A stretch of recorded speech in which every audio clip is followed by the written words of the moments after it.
Ulit po ako sa may itikan at magpapakain ulit tayo ng itik at medyo paubos na yung mais ko. Kaya naman ako ng kangkong at mga damo-damo. So pandagdag natin yung pakain yan sa mga itik natin. At good news po, may nakikita kong itlog dun sa may unahan. Oh. So may dalawa ng nangingitlog. Oh, yun, oh. Oh, may nangitlog ng itik, nag-uumpisa na. Noong nakaraan, isa-isa lang nakukuha ko, ngayon dalawa na. At dito naman po, may marinig yung ingay ng gansa. Ayan yung gansa nating tagabantay. Sila yung pinakamaingay pag may tao na lumalapit dito o mga hayop. So ngayon, eto po, i-chop ko muna. Tapos haluan ko to, may panghalo pa ako dun sa baba. So ayan.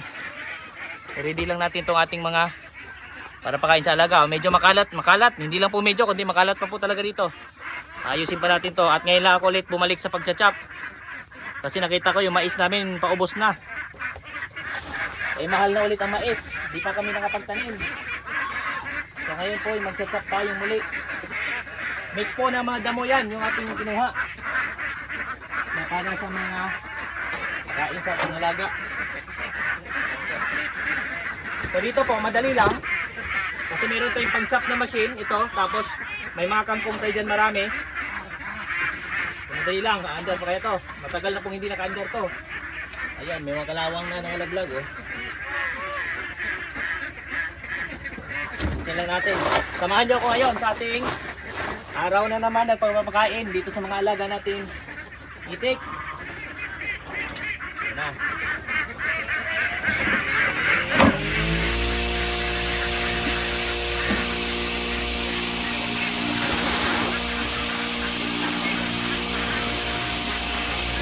Yan, kangkong po.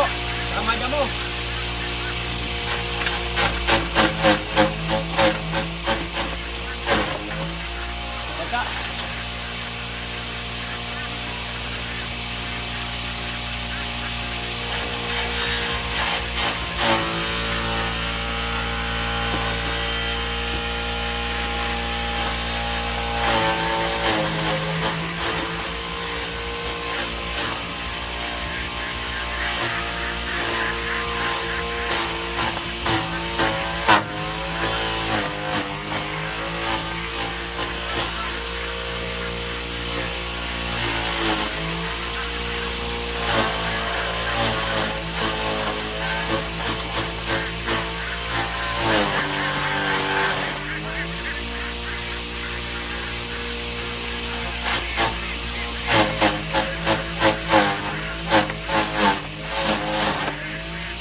Okay na po.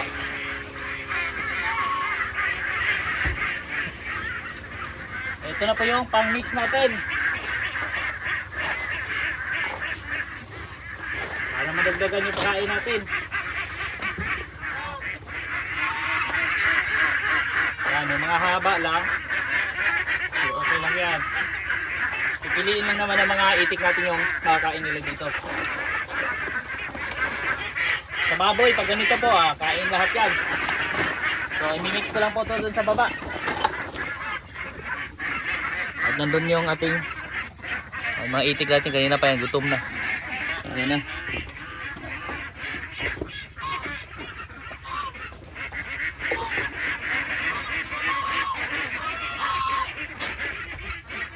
So, mix po dyan. May mais pa rin tayo, tsaka balak.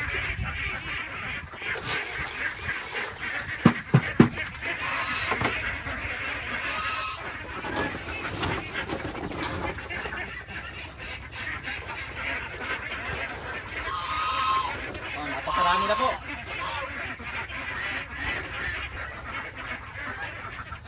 Mix lang natin.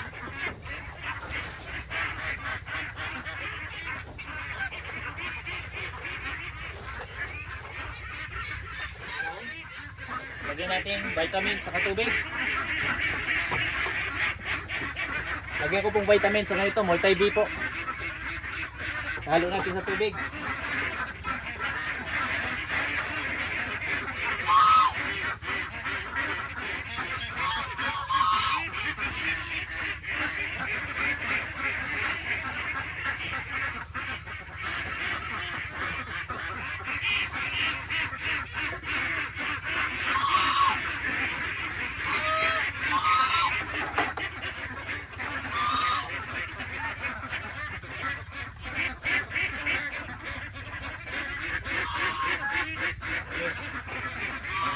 Liquid po ito na vitamins. Multi-B para hindi malumpo yung itik. Para mataas sa vitamin B. At marami pang mga magandang kailangan nila ng nutrients. Isa natin to.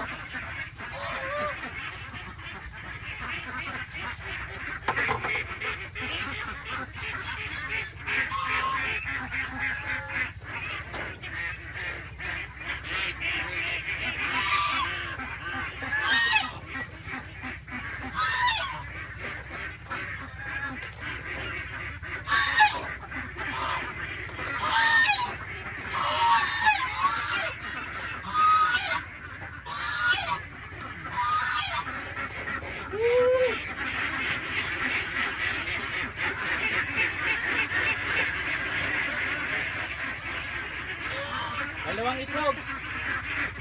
Ngayong araw, naka-harvest na tayong dalawang itlog. So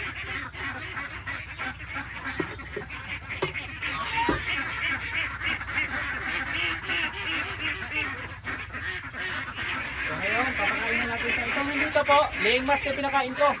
Yung sa kabila na lang papakainin natin ito. Yung pinapalaki natin. Yan yung mga 2 months, 3 months na itik.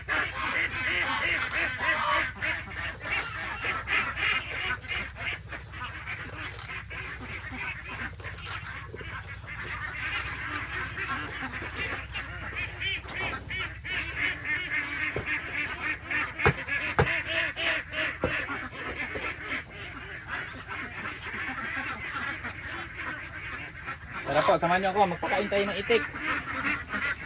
Tingnan natin kung malakas pa rin ba silang kumain nito.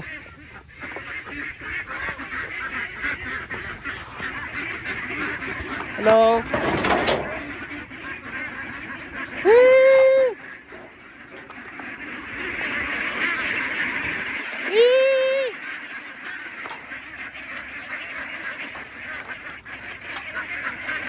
Yan, hiniwalay ko na tong mga medyo ongoing pa lang yung paglaki. Habang yung mga nangingitlog na nakahiwalay naman. Yung mga going to 5 months na. O, lakas kumain, o. Tara. Dali lang, dali lang. O, dali lang, dali lang. Tara, tara, tara. Yeah!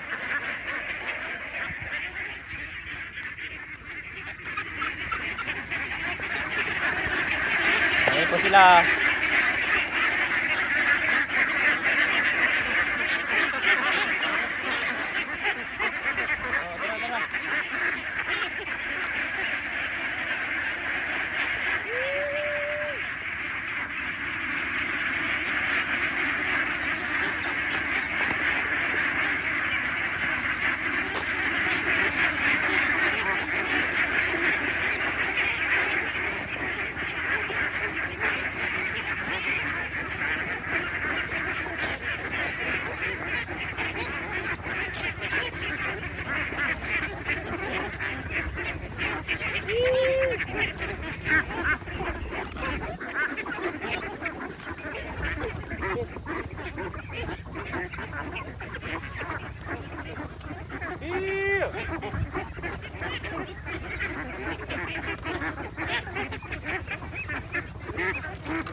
Yan po, tingnan nyo. Lakas kumain mga itik.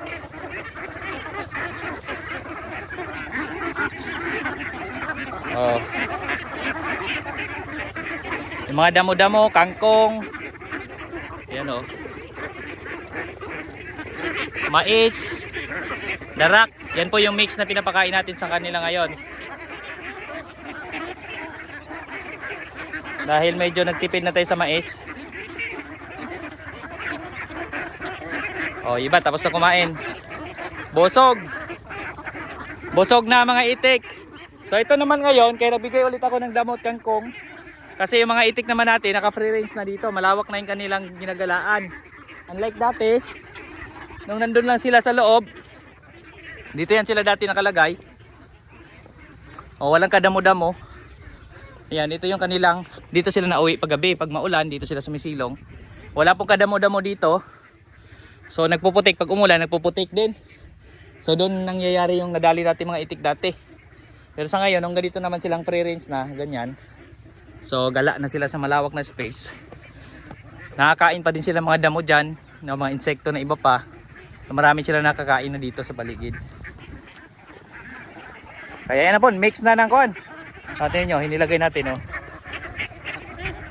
Check natin. Oh, simot halos oh. Ano, iwan lang yung mga malalaking damo, yung hindi natin na-chop na malinipis, yung pinakadulo. Oh, naiiwan. Pero yung mga maliliit na kaya nilang kainin, nakakain nila. Oh. So yan yung update sa mga itik natin. Bilis lumaki ng itik dito. Yung sa ibabaw, may mga itik din kami doon. Yun yung hindi ko pinapakuan sa tubig. Mabagal lumaki itong mga gala dito na nakakalangoy, nakaka-unlimited sa pag-inom ng tubig. Mabilis lumaki. Pantay na po sila halos kalaki kahit na may 1 month difference itong iba dito. Meron dito sa 2 buwan, may 3 buwan din. Ayan, naiwan yung iba. Tingnan nyo yung binigay natin kanina. Oh. Natira lang yung mahahaba na damo. Oh, yung mga maiksi, damo, kangkong man yan. Pinakain po ng mga itik. Oh, so ayan na. Pabalik yan sila doon sa kanilang area, sa kanilang damuhan.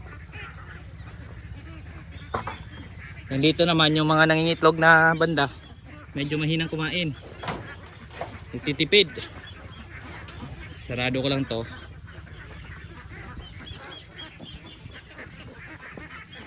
Yan oh. Ito, langoy lang na langoy. Yan, binawasan ko yung mga lalaki niyan, tinaas ko. Nilagay ko doon sa ibabaw ibang lalaki. Nagtirala ako ng mga 3 lalaki. Tapos meron niyang 17 na babae. Bali 20 lahat tong nandito. Ito yung first batch. Yung pinakaunang batch na dati in-incubate ko lang. Ngayon nag-umpisa ng mangitlog. 300 piraso ito yung ating trial and error. 300 piraso in-incubate ko. So sa ngayon ito yung natira. Nasa 30 plus yan, 34. Yung iba nandun si babaw, ibang lalaki kasi maraming lalaki po. 11 yung inakyat ko. Tapos nagtira pa ako ditong 3. So 12, 13, 14 yung lalaki. No, tapos yung babae yung iba. Ay 11, higit 11 pa nga eh. Kasi 17 lang babae nito. 20. Mga 17 di kalahati rin pala. Naghahati sila, kalahating lalaki, kalahating babae. Ayan. So ngayon, ano na yan, laying mash na yung binibigay ko dyan sa kanila. Tapos may mga yellow corn din konti, inahalo ko dyan. May mga dagdag silang pagkain. Pero ang more on laying mash na. Kasi konti lang naman sila, hindi magastos. Kahit mangitlog lang sila ng pa isa-isa, 2. Ayos na, may ulam na ako. Bawat araw may isang ulam na itlog na ako. Masaya na ako doon. No, kahit hindi mo na bumalik yung gastos natin doon sa laying mash, okay lang yan. Importante, nag-uumpisa na. No, nakakatuwa na. Pero pag ito nalambat natin, itong malawak na area na ito, tapos yan, magkakakuha na sila, magsabay na sila pa rin sila mangingitlog. So ang plan ko kasi dito, lambatin ko yung malawak na yan. Makakalis tayo ng gastos kasi nga doon sa dulo po binabaha. So pag binabaha yon, maraming kuhol, maraming suso ang pumapasok dyan. So once na bumaha, yan benefits yan sa mga itik natin. No, yun yung kagandahan. Tapos dito naman, kapag mabaha na malalim, halimbawa umabot man dito, ito naman po ay paangat. Kaya ang mga itik pwede rin tumabi dito kung hindi sila lalayas. No, pero gagawin natin paraan. Siguro maglalagay tayo ng medyo mataas na net din. Interlink ang plano ko ilambat para hindi makapasok ang aso. Tapos lagyan natin net na mataas din. para kung bumaha man hindi lalagpas ang tubig doon sa interlink na lambat natin. Yung ganito po, interlink or cyclone wire kung di ako nagkakamali. Yan yung interlink. Maliliit po kasi butas nito. Ayan oh, maliliit butas niya. So ayan, mga 2 inch itang ilapad niya, 2 inches. 3 pala, mga 3 inches yung haba niyang ganyan. Pero yung pag ganyan niya 2.5, mga 2.5 inches lang. Unlike sa hagwire, yan po, ang lalaki ng butas ng hagwire. Kasyang-kasya yung itik. Pwede lang to sa kambing, sa baboy na mga inahin. Hindi sila nakakalagpas dyan. Pero pwede, ito mas best talaga to kahit sa mga inahin. Kaya lang, mas mahal lang tong interlink. Kasi ito, ang ano nito, may 10 meters. Nasa 1,000 plus na. Habang yung 30 meters, 1,000 lang din. No, 25 meters pala, sorry. Ayun, 25 meters yung hagwire, nasa 1,000. Ito, kuha na. 10 meters lang, 1,000. Ganun ang galaki diferensya. No, pero ito naman pang matagalan na. Yun yung plan ko dito kung sakali. So ayan no, yung update natin sa ngayon, yung mga itik natin pagkatapos kumain nandun na. Bumalik na naman doon sa damuhan. Gumagala na naman sila. So ito muna po ang update natin. Maraming salamat po at shoutout pala sa lahat ng nagpapa-shoutout diyan. Nako, nalimutan ko yung listahan ko. The next vlog magsa-shoutout din tayo. Pag na dala natin yung listahan ngayon kasi biglaan lang to eh. Bumaba ako dito, naisip ko mag-video ulit ako para magka-update. Yung tungkol sa mga alaga natin kasi marami nang hihingi ng update. At marami nagsabi, ano daw, paulit-ulit na pero marami naghingi sa atin ng update. Gusto nila update to lagi, gusto nga nila araw-araw. Minsan lang hindi natin nagagawang araw-araw kasi marami din tayong ibang gawa. Tapos minsan sobrang init, nag-overheat yung aking camera. So ayan, muli po sa inyong lahat po, maraming salamat po.